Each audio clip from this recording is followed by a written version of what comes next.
Deuteronomy chapter 29, New International Version.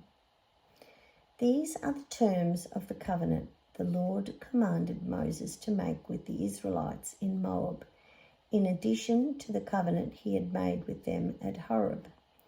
Moses summoned all the Israelites and said to them, "Your eyes have seen all that the Lord did in Egypt to Pharaoh, to all his officials, and to all his land. With your own eyes you saw those great trials, those signs and great wonders. But to this day the Lord has not given you a mind that understands, or eyes that see, or ears that hear.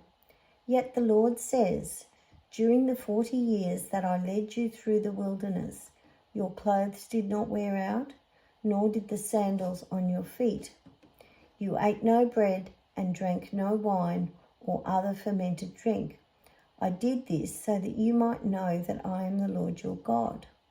When you reach this place, Sihon, king of Heshbon, and Og, king of Bashan, came out to fight against us, but we defeated them. We took their land and gave it as an inheritance to the Reubenites, the Gadites, and the half-tribe of Manasseh. Carefully follow the terms of this covenant, so that you may prosper in everything you do.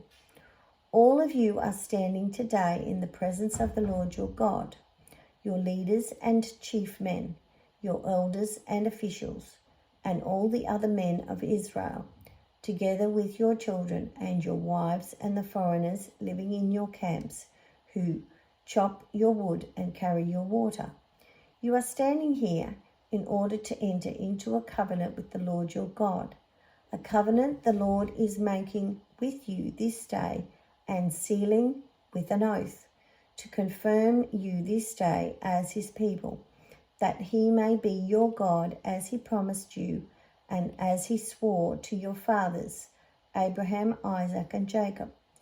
I am making this covenant with its oath, not only with you who are standing here with us today in the presence of the Lord our God, but also with those who are not here today.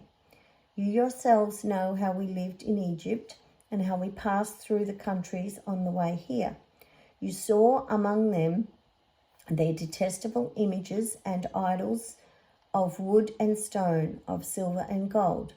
Make sure there is no man or woman, clan or tribe among you today whose heart turns away from the Lord our God to go and worship the gods of those nations. Make sure there is no root among you that produces such bitter poison. When such a person hears the words of this oath and they invoke a blessing on themselves, thinking, I will be safe, even though I persist in going my own way, they will bring disaster on the watered land as well as the dry.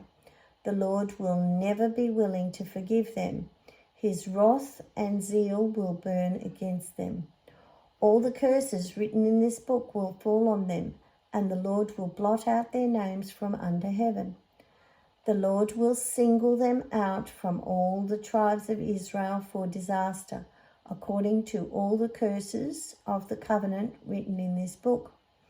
Your children will follow you in later generations, and foreigners who come from distant lands will see the calamities that have fallen on the land and the diseases with which the Lord has afflicted it. The whole land will be a burning waste of salt and sulfur. Nothing planted, nothing sprouted, no vegetation growing on it.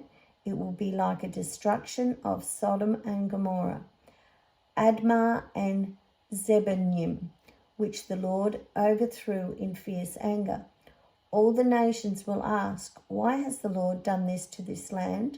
Why this fierce burning anger?